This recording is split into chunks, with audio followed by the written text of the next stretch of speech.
اللہ اللہ اللہ اللہ۔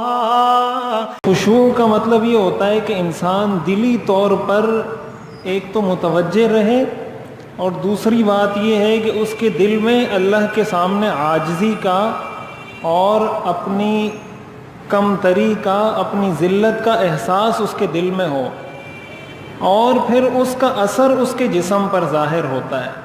جب انسان کے دل میں اللہ کا خوف ہوگا تو اس خوف کا اثر پھر اس کے جسم پر بھی ظاہر ہوتا ہے، اس کو خشوع کہا جاتا ہے۔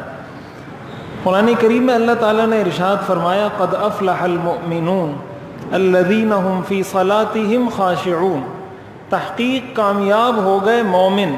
پھر اللہ تعالیٰ نے مومنوں کی کچھ صفات ذکر کی ہیں کہ مومن میں کون کون سی کوالٹیز ہونی چاہیے، مومن میں کون کون سی صفات ہونی چاہیے۔ ان میں سے جو سب سے پہلی صفت اللہ تعالیٰ نے ذکر کی ہے وہ یہ ہے الذین هم فی صلاتهم خاشعون، کہ وہ اپنی نمازوں میں خشوع اور خضوع کے ساتھ نماز ادا کرتے ہیں۔ تو مومن کی پہلی صفت قرآن کی اس آیت کے مطابق یہ ہے کہ اس کی نماز میں توجہ ہوتی ہے، اس کی نماز میں سکون ہوتا ہے، اس کی نماز میں اللہ کی طرف دھیان ہوتا ہے۔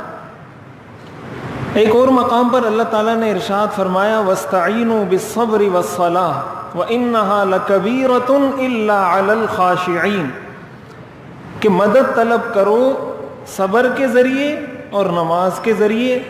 اور پھر آگے اللہ فرماتے ہیں اِنَّهَا لَكَبِيرَةٌ، کہ یہ نماز پڑھنا بہت مشکل ہے، عام لوگوں کے لیے یہ نماز پڑھنا بہت مشکل ہے۔